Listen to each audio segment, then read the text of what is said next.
లక్ష్మణ్ మన ఊరి కథలు ప్రేక్షకులకు స్వాగతం. మాఘ పురాణం 28వ అధ్యాయం. బ్రహ్మ రుద్రాదులకు విష్ణుమూర్తి చేసిన హితబోధ. 14 లోకాలకు అధిపతిని నేనంటే నేను అని వాదులాడుకుంటున్న బ్రహ్మ రుద్రాదులకు విష్ణుమూర్తి విరాట్ రూపంతో హితబోధ చేశాడు. అసలు బ్రహ్మరుద్రాదులు ఎందుకు వాదులాడుకున్నారు? ఈరోజు కథలో తెలుసుకుందాం.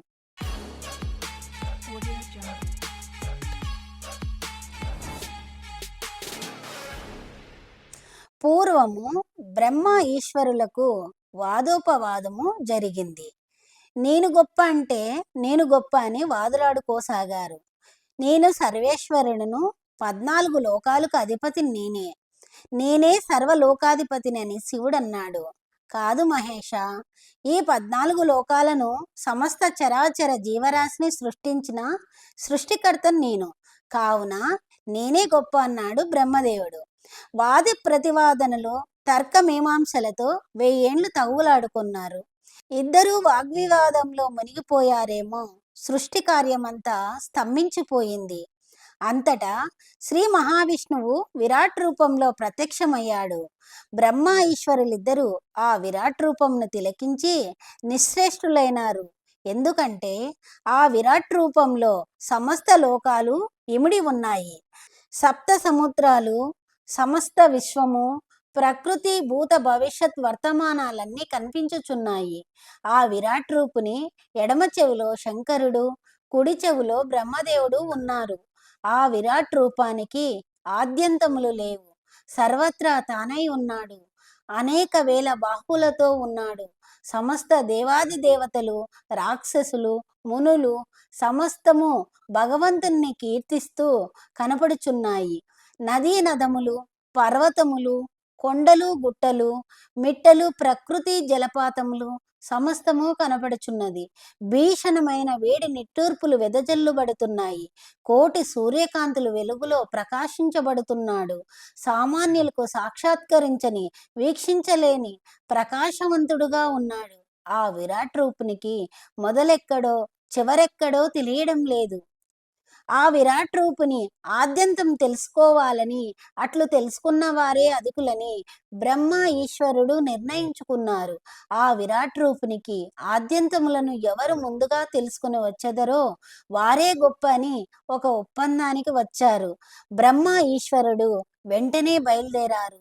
అట్లు బయలుదేరిన వారు 1000 ఏండ్లు తిరిగి తిరిగి ఆ విరాట్ రూపుని ఆద్యంతములను కనుగొనలేక విసిగి వేజారి మరల యథాస్థానానికి వచ్చి ఇలా తలపోశారు. ఆహా, ఏమిది! బ్రహ్మ ఈశ్వరులమైన మేమే 1000 ఏండ్లు తిరిగి తిరిగి ఈ విరాట్ రూపునికి ఆద్యంతములు కనుగొనలేకపోతిమే అంటే మనము అధికులము కాదన్నమాట. సమస్తములకు మూలాధారమైన వాడు ఆ శ్రీ మహావిష్ణువే మనకంటే అదుకుడన్నమాట. సృష్టి స్థితి లయకారుడమనే అతడే సర్వంతర్యామి. జగమున ఏలే జగదాధారుడు. పంచభూతాలు, సూర్యచంద్రులు సర్వము ఆ శ్రీమన్నారాయణుడే. మనకంటే కూడా సర్వాధికుడతడే.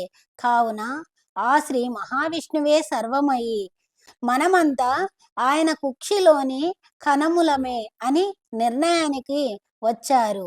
శ్రీ మహావిష్ణువును స్తోత్రించగా ఆ విరాట్ స్వరూపుడగు విష్ణుమూర్తి విరాట్ స్వరూపమును వదిలి యథారూపమునకు వచ్చి, మీరెంతో కాలము నుండి వాదించుకొనుచున్న విషయం తెలుసుకొని మీకు జ్ఞానోపదేశం కలుగుటకై ఈ విరాట్ రూపమును ప్రదర్శించాను.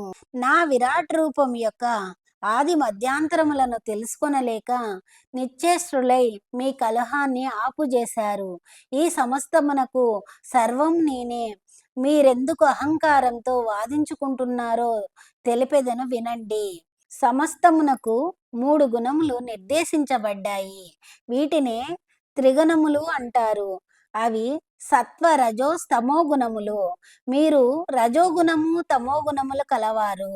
ఎవరైతే సత్వ రజో స్తమో గుణములు కలిగి ఉందిరో వారే గొప్పవారు.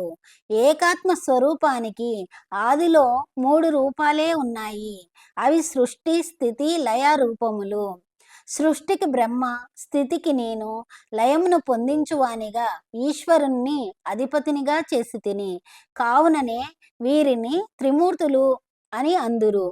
వారు ముగ్గురు కాదు, ఏకస్వరూపమే. సృష్టి సౌలభ్యం కొరకు త్రిగుణాత్మక స్వరూపములమైనాము. కావున మీరు వేరు నేను వేరు అనేది ఏమీ లేదిక్కడ. అంతా ఏకత్వ స్వరూపమే. కాబట్టి మీకు పూజలు చేసినా నాకు పూజలు చేసినా మన ముగ్గురిలో ఎవరికి చేసినా మన ఏకాత్మ స్వరూపానికే చెందుతాయి. త్రిమూర్తులమైన మనలో భేదముండదు. మీ రజో తమో గుణములు ప్రభావంచే మీరు ఈ విధంగా ప్రవర్తించిరి. శాంతము నుండి చెరింపుము అన్నాడు. బ్రహ్మదేవ, నీవు ఎక్కడి నుండి ఉద్భవించినావు? నా నాభికమలం నందేగా. కావున నీకును నాకును భేదమున్నదా? లేదు అన్నాడు. అట్లే ఓ మహేష, ఓంకార స్వరూపుడవగు నీ గొప్పతనమును తెలియగోరి నారదుడు ఒకనాడు నీ మాహాత్యమును గురించి తెలుపమనగా నేను నీ యొక్క మహిమను సర్వస్వమును వినిపించి తిని. నాటి నుండి సర్వేశ్వరుని ఘనత నారదుడు సమస్త లోకాలకు విస్తరింపజేశాడు.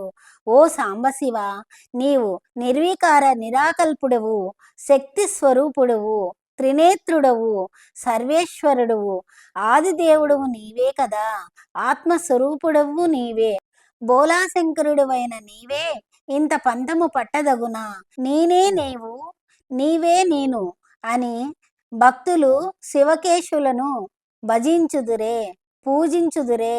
నిత్య సత్య స్వరూపుడవు, నిత్యానంద రూపుడవు, నిత్య ధ్యాన స్వరూపుడవు, అర్ధనారీశ్వరుడువు, నీవు కూడా నాతో సమానవే కదా అంటూ హితబోధ చేశాడు. ఈ విధముగా బ్రహ్మకు ఈశ్వరునికి జ్ఞానోపదేశం చేసి వారిద్దరికీ సఖ్యత కుదిర్చి వారిని ఆశీర్వదించి పంపివేశాడు.